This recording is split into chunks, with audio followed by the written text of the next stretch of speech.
നടിയെ ആക്രമിച്ച കേസ്. ജഡ്ജി ഹണി എം വർഗീസിനെതിരായ സൈബർ ആക്രമണം. ഇടപെടൽ ആവശ്യപ്പെട്ട് ഹൈക്കോടതിയിൽ നിവേദനം. നടിയെ ആക്രമിച്ച കേസിലെ പ്രതിയായിരുന്ന ദിലീപിനെ കുറ്റവിമുക്തനാക്കിയതു മുതൽ വിചാരണ കോടതി ജഡ്ജി ഹണി എം വർഗീസിനെതിരായി ഉയരുന്ന സൈബർ ആക്രമണങ്ങളിലും വ്യക്തിഹത്യയിലും ഇടപെടൽ ആവശ്യപ്പെട്ടാണ് ഹൈക്കോടതിയിൽ നിവേദനം നൽകിയിരിക്കുന്നത്. കേരള ജുഡീഷ്യൽ ഓഫീസേഴ്സ് അസോസിയേഷനാണ് ഹൈക്കോടതിയെ സമീപിച്ച് നിവേദനം നൽകിയിരിക്കുന്നത്. ജഡ്ജിയെ പരസ്യമായി അപമാനിക്കുന്നത് നീതിന്യായ വ്യവസ്ഥയോടുള്ള വെല്ലുവിളിയാണെന്നും കോടതിയലക്ഷ്യ നടപടികൾ സ്വീകരിക്കണമെന്നുമാണ് നിവേദനത്തിൽ പറയുന്നത്.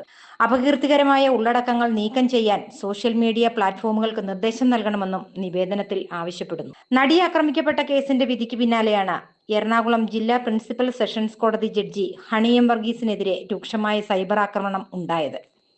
കേസിലെ 8ാം പ്രതിയായിരുന്ന ദിലീപിനെ കുറ്റവിമുക്തനാക്കിയതിന് പിന്നാലെ സൈബർ ആക്രമണം കടുക്കുകയായിരുന്നു. നടൻ ദിലീപ് 8ാം പ്രതിയായിരുന്ന കേസിൽ ഡിസംബർ 8-നാണ് വിധി പ്രഖ്യാപിച്ചത്. ദിലീപിനെ കോടതി കുറ്റവിമുക്തനാക്കുകയും 1ാം പ്രതിയായ പൾസർ സുനി ഉൾപ്പെടെ മറ്റ് 6 പേരെ കുറ്റക്കാരാണെന്ന് കണ്ടെത്തുകയും ചെയ്തു. ജഡ്ജി കൈക്കൂലി വാങ്ങിയെന്ന തരത്തിൽ വരെ സമൂഹ മാധ്യമങ്ങളിൽ പ്രചരണം ഉണ്ടായിരുന്നു. സൈബർ ആക്രമണം പരിധിവിട്ടതോടെയാണ് ജഡ്ജി ഹണി എം വർഗീസിന് പിന്തുണയുമായി ജുഡീഷ്യൽ ഓഫീസേഴ്സ് അസോസിയേഷൻ രംഗത്ത് വന്നിരിക്കുന്നത്.